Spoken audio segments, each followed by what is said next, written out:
Oi, meu nome é Lara, eu sou aluna de doutorado da Unicamp. Atualmente eu estudo os diários de duas escritoras, a Sylvia Plath e a Alejandra Pizarnik. Desde o mestrado eu venho trabalhando com essa relação entre literatura e suicídio, então essa apresentação vai ser um recorte das minhas pesquisas. O título da minha apresentação é Nas Águas de Ofélia, Mulheres, Poesia e Suicídio no século XX. Logo na capa eu trago uma pintura do Sir John Everett Millais, que é uma das imagens mais clássicas da representação do suicídio da Ofélia. Ofélia é essa personagem de Shakespeare da peça Hamlet que comete suicídio se jogando nas águas. Logo em seguida, eu trago um trechinho em que a rainha está contando para o Laertes, que é o irmão da Ofélia, como ela morreu. E ali eu não vou ler o trecho inteiro, mas eu gostaria só de ressaltar um momento em que ela coloca, inconsciente da própria desgraça, como criatura nativa desse meio, criada para viver nesse elemento. Então aqui a rainha já coloca como se a Ofélia fosse predestinada a morrer nas águas, né? Essa figura feminina predestinada a cometer suicídio se jogando nas águas. Quando o Gaston Bachelard vai analisar a Ofélia em Água e os Sonhos, ele considera a Ofélia o símbolo do suicídio feminino. Não necessariamente a gente precisa concordar com essa posição do Bachelard, mas é inegável que a Ofélia é uma das imagens mais consagradas quando a gente está falando de suicídio e mulheres. Para essa apresentação, eu selecionei 4 poetas que cometeram suicídio e escreveram sobre isso direto ou indiretamente. A primeira delas é a Sylvia Plath, a segunda ali na imagem é a Anne Sexton, são 2 poetas estadunidenses. A terceira é a Alejandra Pizarnik, uma poeta argentina, e a quarta é a Ana Cristina César, uma poeta brasileira. Logo em seguida, eu coloquei um trecho do Alfred Alvers, que escreveu Deus Selvagem, um estudo do suicídio. Nesse momento, o Alvers estava comentando sobre a quantidade de casos de suicídio nas peças de Shakespeare, e aí ele faz um adendo muito interessante, que é o sofrimento de um herói trágico, distanciado e enobrecido pelo drama poético, fica literalmente a um mundo de distância do suicídio fora do palco, que raramente é trágico, nunca é grandioso e na maior parte das vezes é sórdido, deprimente e confuso. Eu coloquei esse trecho justamente para a gente pensar sobre essa relação vida e obra, no caso aqui morte, né? Entre os textos dessas poetas e a vida delas, justamente porque o suicídio ele passa muitas vezes a ser um elemento que influencia na minha leitura, né? O suicídio fora da obra ali, ele influencia a leitura de alguns textos.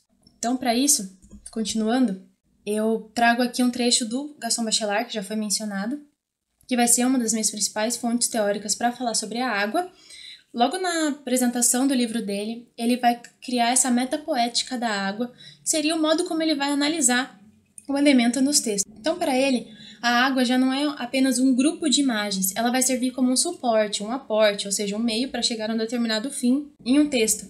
E é justamente essa ideia que eu venho buscando aqui, dos poemas que eu selecionei. Não necessariamente a gente vai ter a água literalmente representada, mas ela vai sempre servir para atingir algum meio. E no caso aqui, o meio é normalmente a morte ou algo que relaciona com a melancolia e essa angústia dessas escritoras, né, nessas poesias. Então, o primeiro poema selecionado é o poema Crossing the Water, da Sylvia Plath. Crossing the Water também é o nome de um livro da Sylvia, que foi organizado pelo Ted Hughes, ex-marido dela, e publicado póstumamente. Crossing the Water é um livro de transição da Sylvia, justamente porque a gente está falando do momento em que ela está prestes a escrever os melhores poemas, né, os poemas que a consagraram como uma grande escritora que acompanha Ariel, ali entre 1962, pouco tempo antes dela cometer suicídio. Então, esse poema, a gente vai ter 2 imagens clássicas ali, que seriam o lago e um barco. E quando a gente fala de lago, barco e morte, automaticamente a gente já pensa em Caronte, né? Essa figura mítica que leva as almas. E logo em seguida a gente tem ali a presença de 2 cut paper people, que seriam essas pessoas sombras, essas pessoas recortadas, né? O que já dá a ideia de serem pessoas que já não estão mais tão vivas, mas também não estão tão mortas. Elas estão nesse meio do caminho, nesse crossing, justamente. Dentro desse lago ali, enquanto elas estão atravessando essas águas, a gente vai ter essas flores e folhas que estão cheias de dark advice, que seria alguns avisos, elas estão alertando essas pessoas para não se apressarem nessa travessia, até porque a gente sabe que o fim dessa travessia é simplesmente a morte. Ali a gente vai ter na terceira estrofe uma imagem muito emblemática do remo, que é esse oar, que seria responsável por chacoalhar esses 2 mundos. Então a gente vai estar falando do mundo de cima, né, no mundo acima das águas, que seria o mundo dos vivos, e o mundo abaixo das águas, que é esse mundo dos mortos. Desse mundo dos mortos, levanta a snag, que seria um obstáculo, um galho ali, como se fosse uma mão pálida dizendo adeus. Essa mão pálida dizendo adeus parece uma representação, né, mais uma confirmação dessas almas que estão ali abaixo da água. Então aqui, muito rápido, mas o que eu quis mostrar nesse poema da Silvia é justamente essa ideia de atravessar, né, a água sendo esse caminho em direção à morte. O segundo poema que eu selecionei se chama Rowing, da Anne Sexton.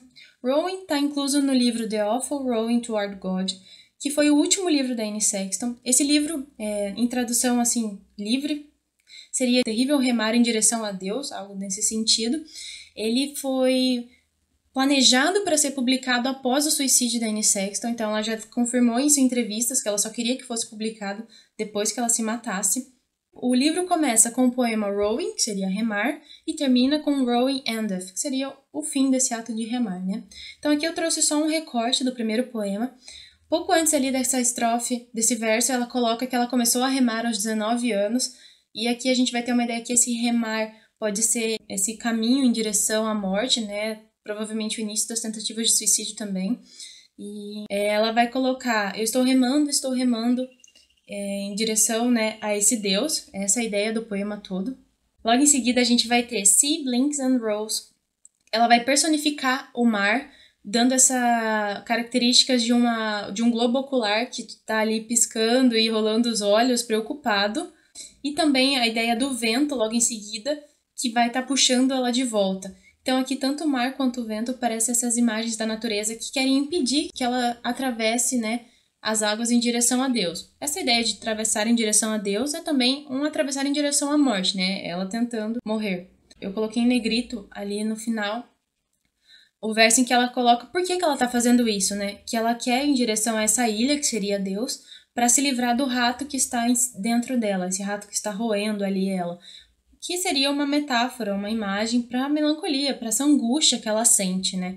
Então seria uma libertação ela ir em direção a Deus, atravessar essas águas. Aqui eu trouxe um trecho do William Scher. Ele está falando especificamente da Anne Sexton, mas eu acho que dá para colocar um paralelo com a Sylvia Plath também.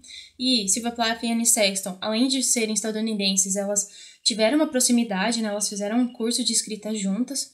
Então, assim, elas têm várias características em comum.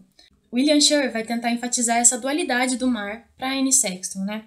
Então, o mar, ao mesmo tempo que era um refúgio, né, era uma fuga, ele era essa renovação, ele era esse lugar de renascimento. E também era o lugar onde elas passavam a infância. Isso acontece tanto na Sylvia quanto na Anne Sexton. O mar vai ser tanto uma imagem de perigo quanto suporte de vida.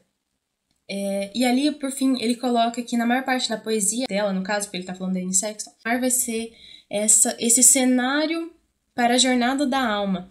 Então, é como se a poesia tivesse também essa imagem dupla, né? De fuga e renascimento, de perigo e suporte de vida. E é justamente isso que eu venho estudando, essa ideia da escrita nem sempre ser algo positivo, mas ela também ser perigosa. Logo em seguida, eu trago um poema da Ana Cristina César, um poema sem título, como vários dela, que ela escreve assim: Queria falar da morte e sua juventude me afagava. Uma estabanada, alvíssima, um palito. Entre dentes não maldizia distração elétrica, beleza ossuda, almário, afogava-me. Aqui a Ana C. faz uma brincadeira com a palavra afagar e afogar. Então a morte, que é essa jovem, justamente parece quase um reflexo dela mesma, também morreu jovem, assim como todas as outras poetas aqui selecionadas também são mulheres muito jovens. Então a morte, ela ilude, ela brinca, e quando ela tá ali no mar, né, à beira do mar, esse almário, ela afoga esse eu lírico. Logo em seguida, eu coloquei um trecho que ele é trazido pela Heloísa Buarque de Holanda, no apêndice da Poética da Ana C., que ela coloca como o provável último bilhete que a Ana C. escreveu antes de cometer suicídio, que é: estou sirgando, mas o velame foge. Sirgar é quando a gente tenta controlar a embarcação por meio de cordas, e o velame é esse conjunto de velas. Essa imagem, ela parece refletir justamente a luta da Ana C.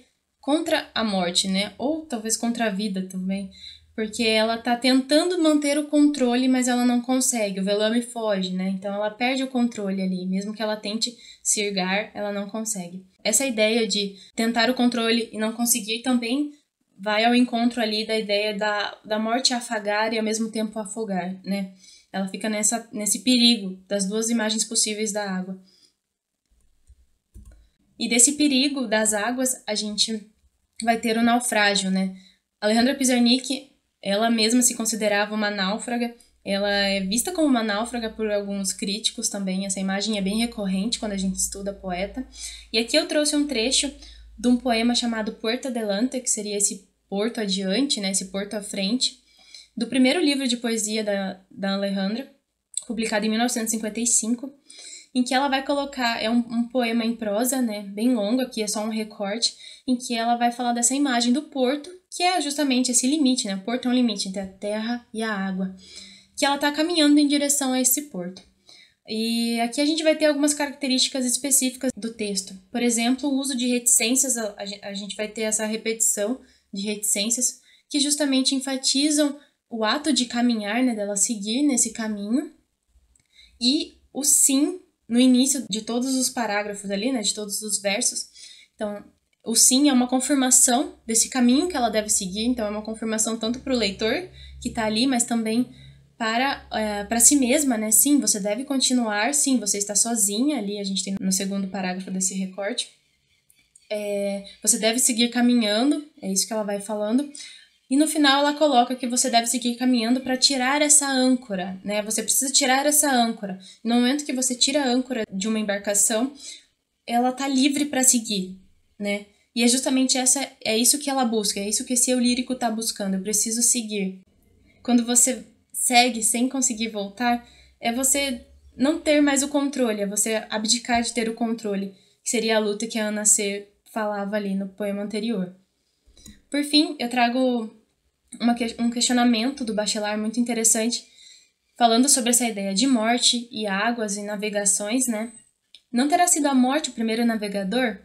Então, muito antes da gente se colocar nos barcos, a gente colocava esses ataúdes, ou seja, esses caixões, né? Colocava um morto na água.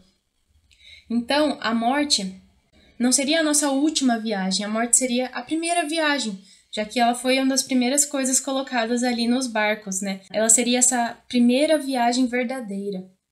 Quando a gente fala de pessoas que buscaram a morte, né, que cometeram suicídio, é como se eles estivessem também indo em busca dessa viagem verdadeira a todo momento. Por fim, eu trago esse trecho do Bachelard em que ele retoma um verso do Mallarmé sobre a Ofélia. Então, debalde se trarão para a terra os restos de Ofélia. Ela é verdadeiramente, como diz Mallarmé, uma Ofélia jamais afogada, joia intacta sob desastre. E é muito bonita essa imagem da joia intacta sob desastre, porque quando a gente fala de poetas que cometeram suicídio, a gente está falando sempre então desse desastre, desse naufrágio de pessoas, né? Mas ao mesmo tempo a gente não deixa de tentar buscar essa joia, que seria essa palavra, que é o que eu venho fazendo nas minhas pesquisas, né? A palavra que é muitas vezes a salvação, mas também pedra nos bolsos, se a gente quiser retomar a imagem da Virginia Woolf, por exemplo. E aqui estão as minhas referências e eu espero que tenha sido claro. Obrigada.